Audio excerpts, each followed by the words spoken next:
જે સ્થાનિક મુદ્દા ઉપર લડાવવાની હતી ચૂંટણી, પહેલી વખત એવું થશે 5 રાજ્યોમાં. ઈરાન, ઇઝરાયલ, અમેરિકાનું વોર છે, એને કારણે આપણે ત્યાં રાંધણ ગેસથી માંડીને પેટ્રોલ ડીઝલની જે તંગી અત્યારે વર્તાઈ રહી છે એના ઉપર લડાશે. 5 રાજ્યમાં 14 કરોડ મતદાતા ટોટલ છે. 17 કરોડ મતદાતાઓ, હવા 800 જેટલી બેઠક ધારાસભાની એમાં મતદાન કરવાના છે. ભારતીય જનતા પાર્ટીના સરહદી રાજ્ય કબજે કરવું છે. મમતા બેનર્જી આજની તારીખે જે ઓપિનિયન પોલ જે લોકો કરતા હોય છે એમાં તમે જુઓ તો વળી પાછા મમતા બેનર્જી જ જીતે છે એવું આવ્યું છે અત્યારે તો. એટલે ભારતીય જનતા પાર્ટીએ એમાં દાણા છાંટ્યા.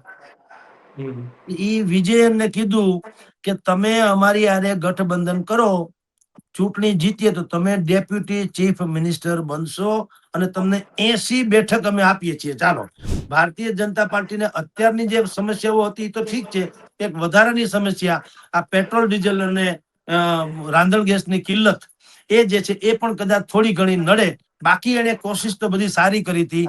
નમસ્કાર, સ્વરાજમાં આપનું સ્વાગત છે. હું મયુર. વાત કરવી છે ગઈકાલે 5 જે રાજ્ય છે તેમની ચૂંટણી ઇલેક્શન કમિશન છે તેમના દ્વારા જાહેર કરવામાં આવી છે.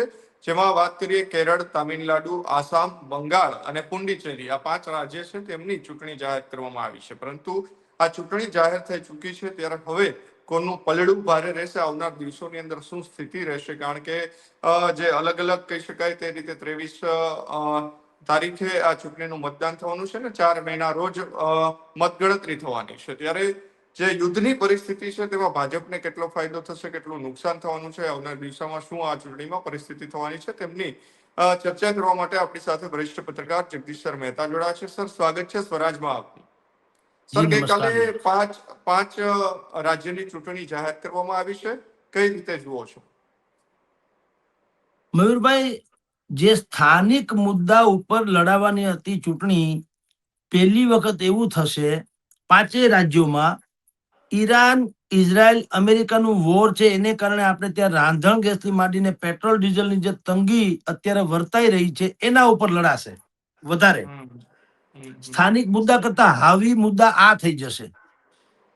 અને એટલે ભારત સરકાર જે અત્યારે નરેન્દ્ર મોદીના એટલે વડાપ્રધાન નરેન્દ્ર મોદી જે કરતા હોય તે એનડીએ માનતું હતું કે આમાંના 2-3 રાજ્યો, દક્ષિણના રાજ્યોમાં ભારતીય જનતા પાર્ટી આમ પેઠ જમાવવાની કોશિશ કરતી હતી અને માનતા હતા કે આ વખતે અમે પશ્ચિમ બંગાળથી માંડીને તમિલનાડુ સુધીમાં લડી લેશું. એને થોડુંક ભારે પડવાનું, કારણ કે આ જે પ્રોબ્લેમ છે રાંધણ ગેસનો, એ ઘેર ઘેર માટીના ચૂલા જેવી વાતો છે, એ બધાને અસર કરતા થાય. એમાં જો વિપક્ષો ત્રાટકે અને એમ કે જે અત્યારે તમે ને હું ચર્ચા કરીએ ત્યારે આપણી સંસદમાં અત્યારે આ ચાલુ જ છે. લોકસભામાં કોંગ્રેસે કીધું, રાજ્યસભામાં પણ કોંગ્રેસે કીધું કે ભાઈ તમારે એલપીજી ગેસની પુરવઠો પૂરો પાડવાની સરકારની ફરજ છે, તથા એ કાલાબજારી કઈ રોકી નથી શકી અથવા તો કોઈ બહુ વ્યવસ્થા કરી નથી શકી. એને કારણે મળતિયાઓ જે છે કરોડો રૂપિયા બનાવે છે અને કરોડો લોકો જે છે અત્યારે મુશ્કેલીમાં મુકાણા છે. આ મુદ્દો અત્યારે તમે ને હું ચર્ચા કરી ત્યારે લોકસભામાં અને રાજ્યસભામાં ગાજી રહ્યો છે. તો એ ચૂંટણીમાં થવાનો, કારણ કે 5 રાજ્યમાં 14 કરોડ મતદાતા ટોટલ છે. 17 કરોડ મતદાતાઓ, હવા 800 જેટલી બેઠક ધારાસભાની એમાં મતદાન કરવાના છે. મોટા ભાગે જે છે 23 થી 29મી એપ્રિલે મતદાન છે અને બધી જે છે 4 મે મહિનાની 4મી તારીખે પરિણામ આવવાના છે. ઓકે, એમાં સૌથી ગાજવીજ સાથે જે 2-3 રાજ્યોનું વધારે પડતું, નહીં તો ચૂંટણી 5 જગ્યાએ જાહેર થઈ છે: પશ્ચિમ બંગાળ, તામિલનાડુ, આસામ, કેરળ ને પોંડિચેરી. પણ એમાં સૌથી વધુ ચર્ચાસ્પદ જે થવાનું છે એ છે પશ્ચિમ બંગાળ અને તમિલનાડુ. ખાસ કરીને પાછું પશ્ચિમ બંગાળ. પશ્ચિમ બંગાળમાં તમારી જાણ ખાતર 294 બેઠક છે, એટલે 300માં 6 ઓછી. એમાં બસ 148 બેઠક હોય એ જીતે. મમતા બેનર્જી અત્યારે 3 ટર્મથી હાહાકાર મચાવે છે. અત્યારે 2021માં જે છેલ્લી ચૂંટણી થઈ એમાં પણ મમતા બેનર્જીની તૃણમૂલ કોંગ્રેસને 213 બેઠક મળી હતી. ભાજપને 77 બેઠક મળી હતી. બાકી બધા 1-1, 2-2 માં રમતા હતા. તો પશ્ચિમ બંગાળ એટલા માટે ત્યાં સૌથી મોટો મુદ્દો અગર હોય તો બે મુદ્દા છે.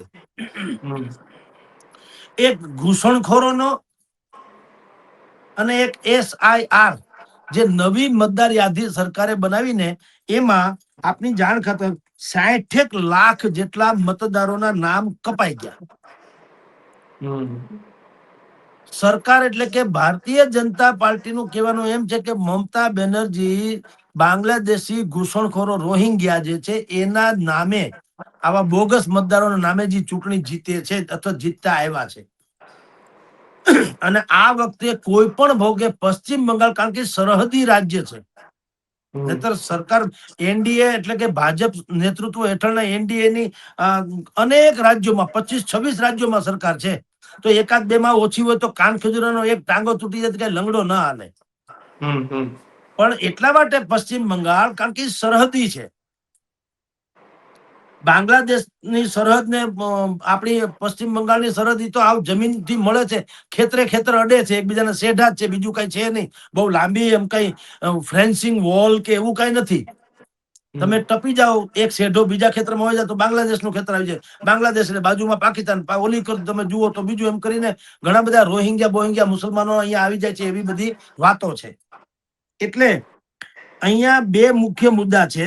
એક તો ઘૂસણખોરો, એનું નામ બાદબાકી કરવાનું છે એ, બીજું ભારતીય જનતા પાર્ટીના સરહદી રાજ્ય કબજે કરવું છે. તો કારણ કે આ સંવેદન સેન્સિટિવ છે, ત્યાં કેટલાક તો એવા પ્રશ્નો ઉપસ્થિત થયા છે કે એને આપણે ભારતનું રાજ્ય છે કે કેમ એવું કેવું પડે. મમતા બેનર્જીની કેટલીક બાબતો એવી છે કે જે આપણને ગળે ન ઉતરે. તુષ્ટિકરણની પણ એક લિમિટ હોય, એને બદલે અહીંયા ભયંકર હદે તુષ્ટિકરણ થઈ રહ્યું છે.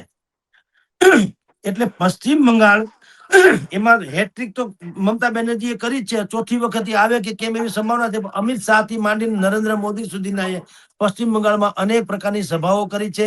પછી નવી મતદાર યાદી સુધારણા જે કર્યું એમાં લાખો લોકોના ઓલા કપાઈ ગયા છે, નામે કપાઈ ગયા છે. અને ભારતીય જનતા પાર્ટી એવી ઈચ્છા રાખે છે કે અમે વિકાસને નામ આપીએ, તુષ્ટિકરણને નહીં, આવી બધી વાતો કરે છે. મૂળ એને પશ્ચિમ બંગાળ કબજે કરવું છે. હવે એમાં મમતા બેનર્જી આજની તારીખે જે ઓપિનિયન પોલ જે લોકો કરતા હોય છે એમાં તમે જુઓ તો વળી પાછા મમતા બેનર્જી જ જીતે છે એવું આવ્યું છે અત્યારે તો, કે ભાઈ જે 294 બેઠકમાંથી 148 બેઠક જીતવા માટે જોઈએ, પણ તૃણમૂલ કોંગ્રેસને હજી 155 થી 170 બેઠક મળે એમ છે. ભાજપ જે છે એને ગયા વખતે 77 મળી હતી, તો આ વખતે 100 થી 115 મળે, પણ સત્તાથી વંચિત રહી જાય એવી ઓપિનિયન પોલ કે છે. પાછું રિઝલ્ટ નથી હોતું, એ ધારણા છે.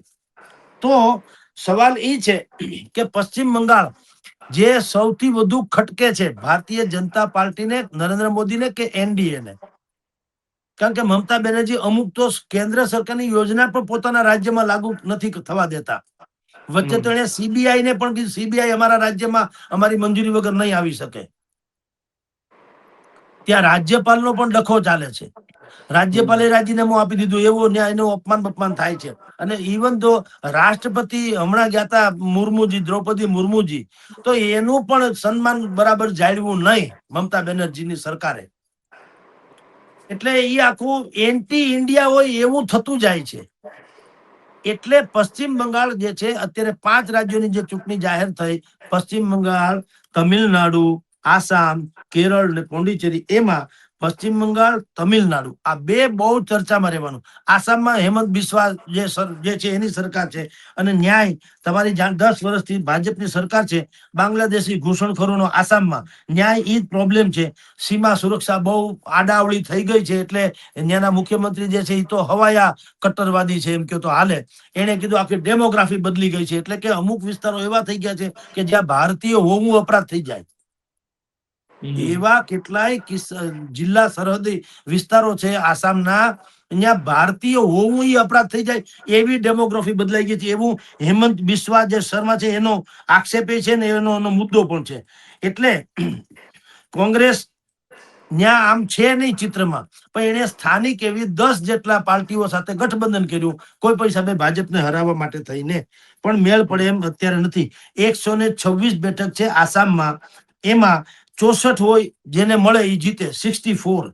ભાજપ અત્યારે 75 બેઠક પ્લસ છે, કોંગ્રેસ પાસે 50 છે, અન્ય પાસે 1 છે. 2021 તો હવે ત્યાં આસામમાં રિપીટ થવાનું લગભગ સંભવ છે, કારણ કે જે કટ્ટરવાદ કે જે હિન્દુ રાષ્ટ્રની વાતો કરનારી જે હેમંત બિસ્વાની સરકાર છે એમાં વાંધો આવે બહુ નથી, કારણ કે કોંગ્રેસ ને બીજા સ્થાનિક પ્રાદેશિક પક્ષોનું એટલું વલણ નથી. સૌથી વધુ ચર્ચા તો પશ્ચિમ બંગાળ અને તમિલનાડુ ઈ છે. પશ્ચિમ બંગાળની મેં વાત તમને કરી દીધી. તામિલનાડુનો બહુ રસપ્રદ ઇતિહાસ અને ભવિષ્ય પણ છે. તામિલનાડુમાં 243 જેટલી બેઠક છે, 118 બેઠક જીતે ઈ સરકાર બનાવે. અત્યારે DMK એટલે દ્રવિડ મુનેત્ર કડગમ એ 159 બેઠક સાથે અત્યારે ઈ સત્તામાં છે. બાકી જે AIADMK જે છે એની પાસે 75 બેઠક છે, એ મુખ્ય વિપક્ષ છે. કોંગ્રેસ પાસે 4 છે, અને બીજેપી પાસે 4 છે, અને કોંગ્રેસ પાસે 18 છે. સ્ટાલિન CM જે છે, સ્ટાલિન MK સ્ટાલિન એ અત્યારે ત્યાંના મુખ્યમંત્રી છે તામિલનાડુના. હવે મુદ્દો શું છે? તામિલનાડુ જે છે એમાં પાછું જરાક જુદા મુદ્દા છે.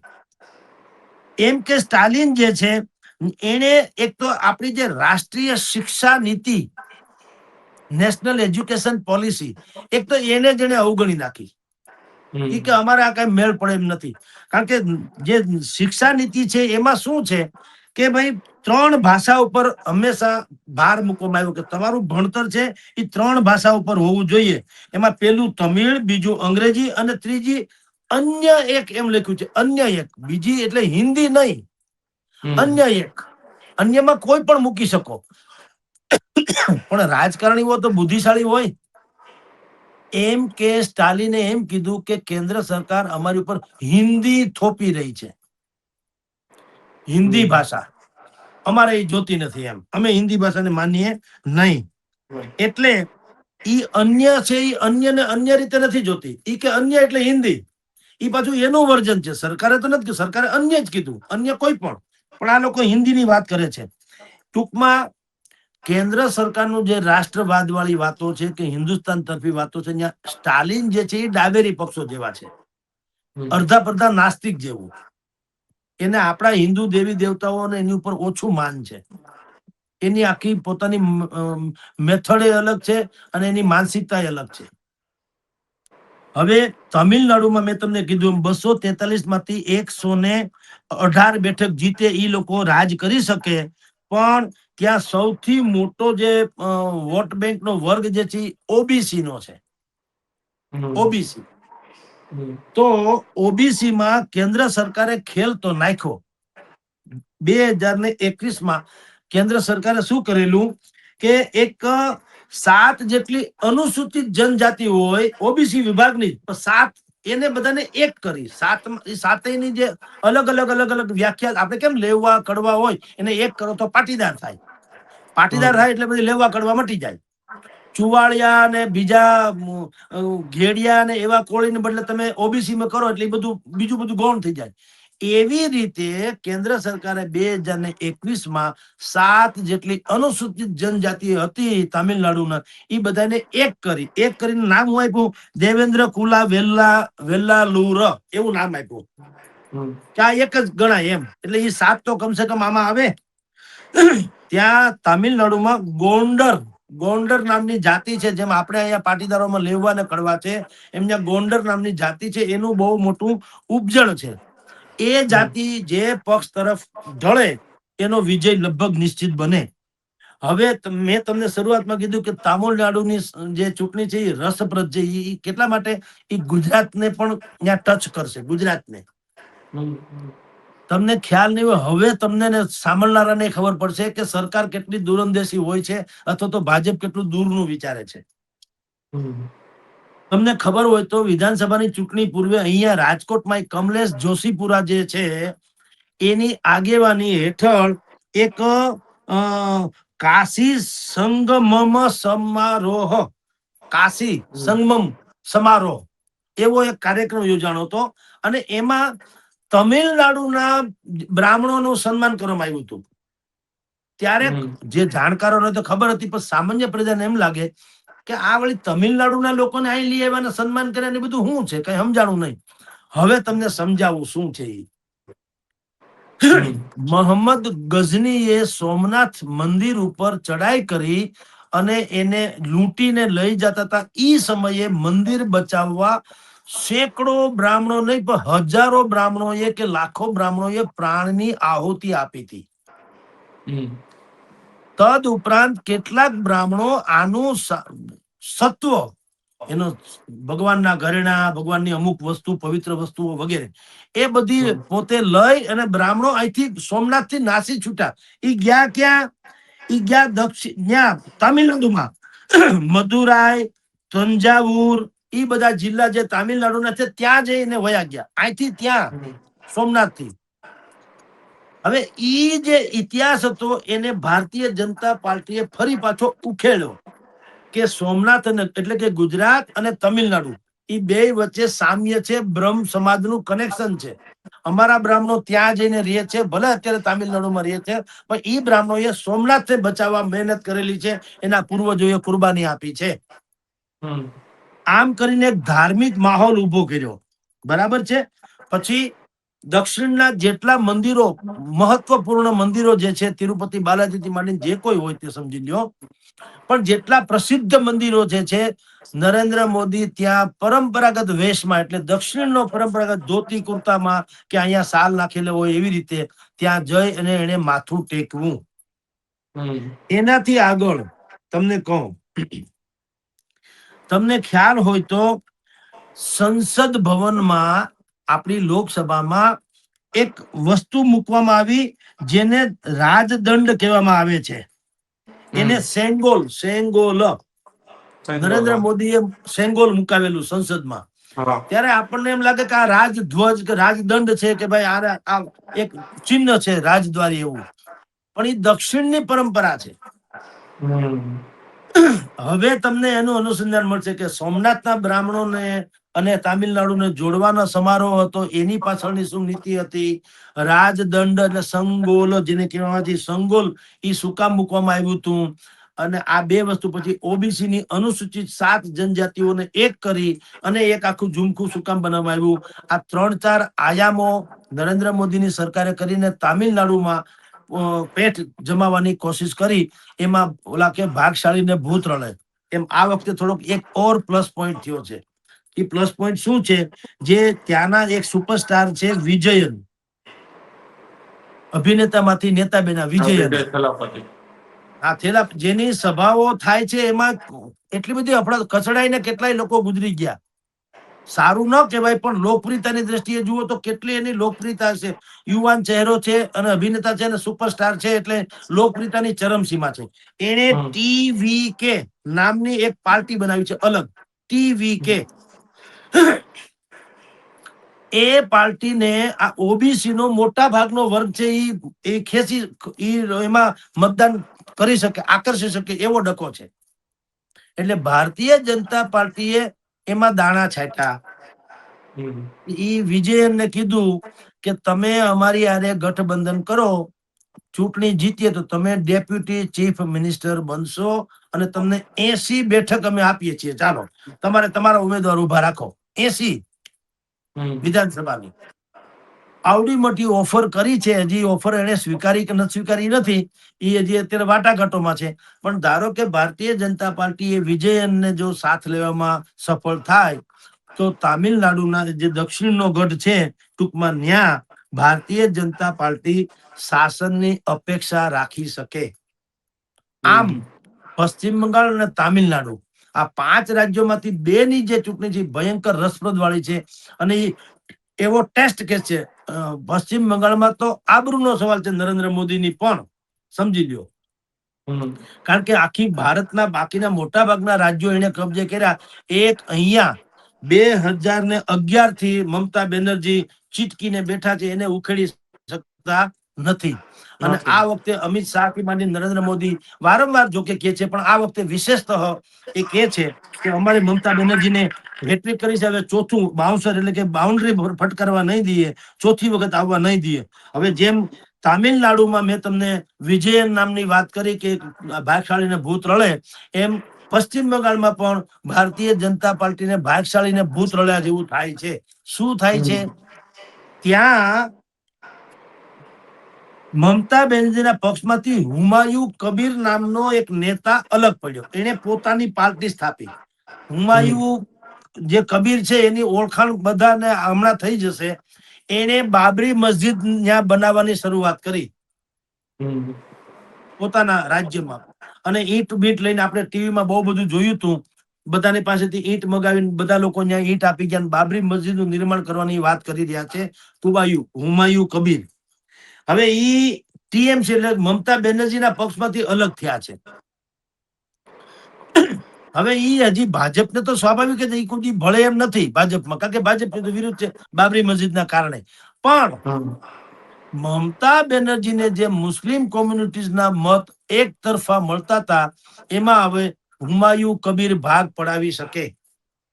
કારણ કે કટ્ટર સોચ વાળા જે હુમાયુ કબીરની પાર્ટીને મત આપશે એટલે મમતાના મત કપાશે.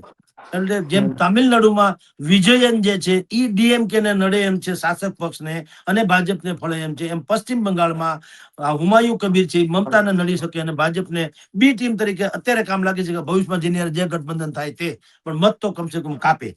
આમ તામિલનાડુ અને પશ્ચિમ બંગાળ ઈ બે રસપ્રદ ઘટનાઓ થવાની. અને એ લાખો જે બોગસ મતદારો નીકળી જાય એટલે. બાકીના જે 2-3 જે રાજ્યો છે આસામ, એમાં લગભગ રિપીટેશન વાળી વાતો છે. કારણ કે હેમંત બિસ્વા જે છે એની કટ્ટર રાષ્ટ્રવાદ જગજાહેર વાતો છે.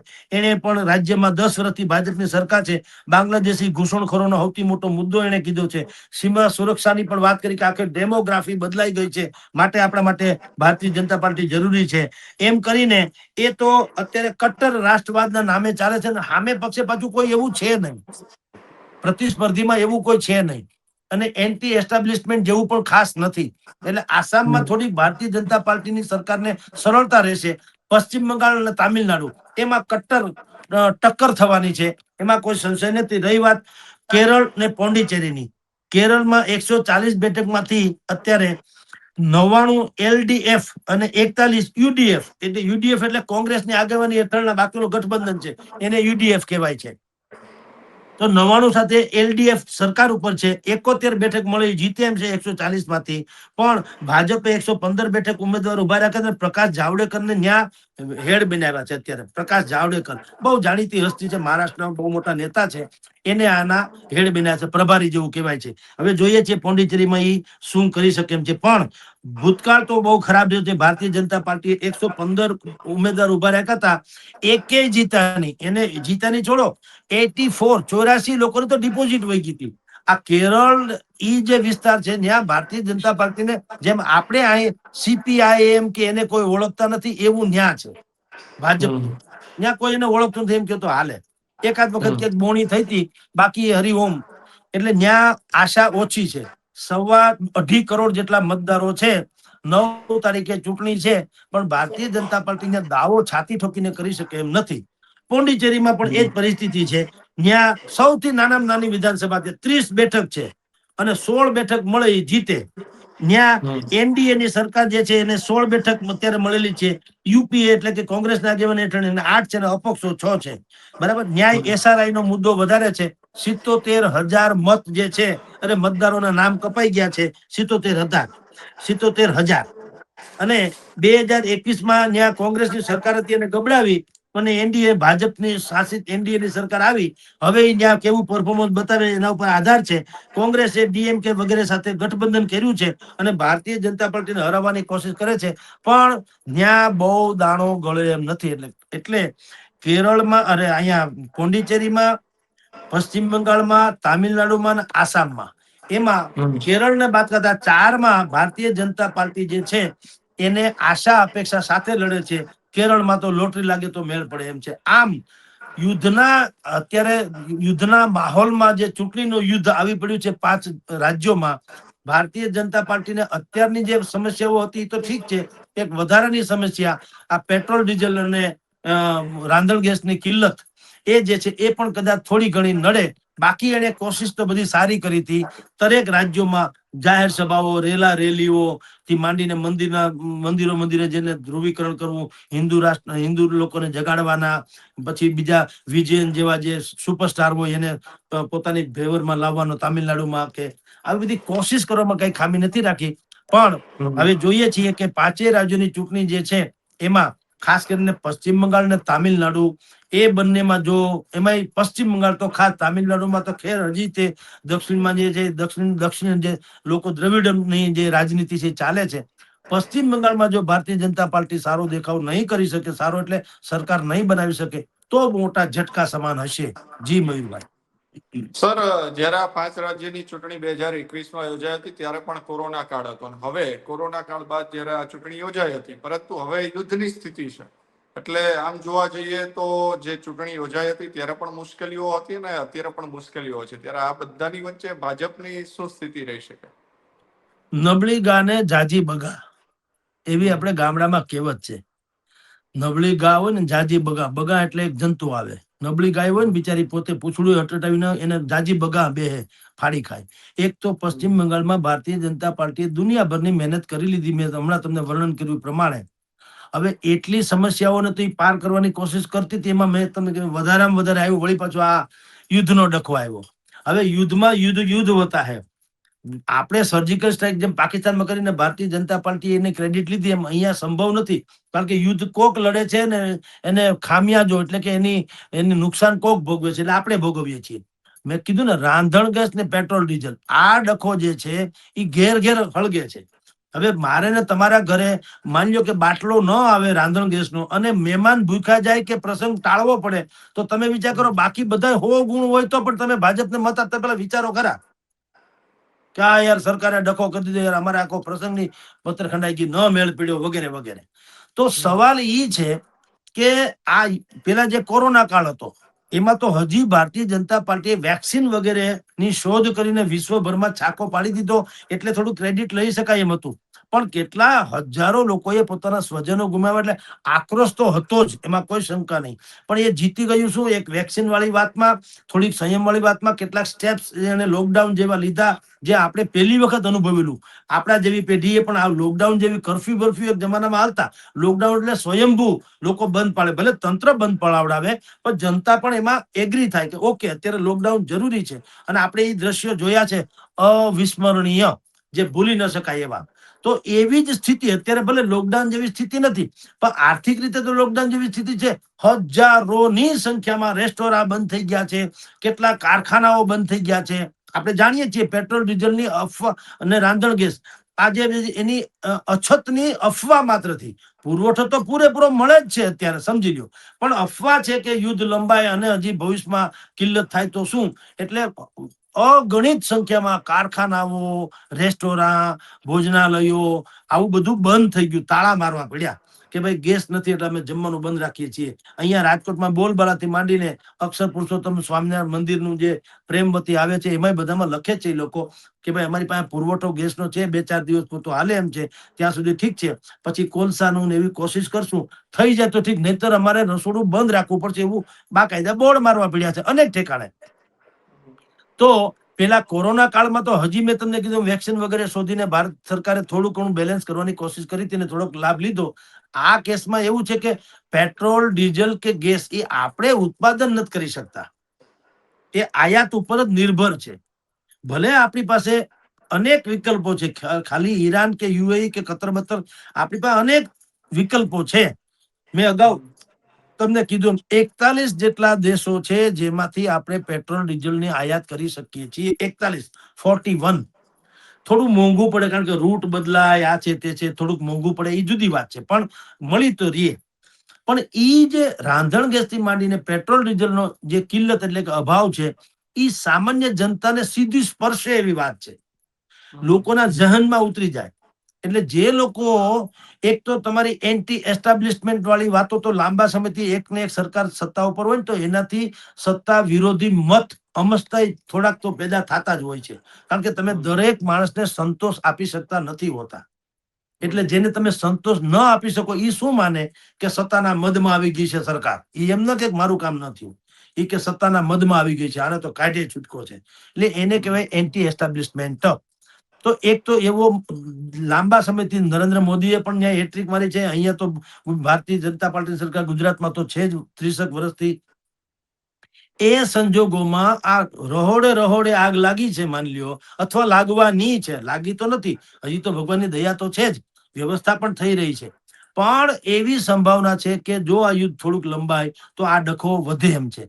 એ સંજોગોમાં કોરોના જેવી સ્થિતિમાં પાછું આ તમે કહ્યું એમ 5 રાજ્યોની ચૂંટણી આવી છે એટલે ભારતીય જનતા પાર્ટીને મેં કીધું એમ થોડુંક વધારે મહેનત તો કરાવશે, જેમાં કોઈ શંકા નથી. જી જી સર, તમે કહ્યું તે પ્રમાણે કે જે આ 5 રાજ્યની ચૂંટણી છે તેમાં સૌથી જે તેમના ઉપર નજર રહેશે તે પશ્ચિમ બંગાળ છે અને તમિલનાડુ છે, કારણ કે ત્યાં ભાજપ જે છે તે કેટલાક સમયથી ત્યાં સત્તા સ્થાપી શકે તે પ્રકારની પ્રયાસો હંમેશા કરી રહ્યા છે. અને સૌથી મહત્વની વાત જે છે કે જ્યારે 2021ની અંદર આ વિધાનસભાની ચૂંટણીઓ હતી ત્યારે કોરોના કાળની પરિસ્થિતિ હતી ને આ વખતે યુદ્ધની સ્થિતિ છે. આની વચ્ચે જ્યારે રાંધણ ગેસનો મુદ્દો, પેટ્રોલ, ડીઝલ અને ક્રૂડનો સૌથી મોટો મુદ્દો છે, એટલે કે સરે કહ્યું તે પ્રમાણે કે જે સ્થાનિક મુદ્દાઓની જગ્યાએ આ મુદ્દાઓ જે છે તે મહત્વના રહેશે ને તેમના ઉપર વિપક્ષો જે છે તે ચૂંટણી લડવાના છે.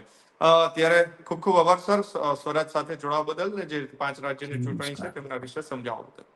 નમસ્કાર.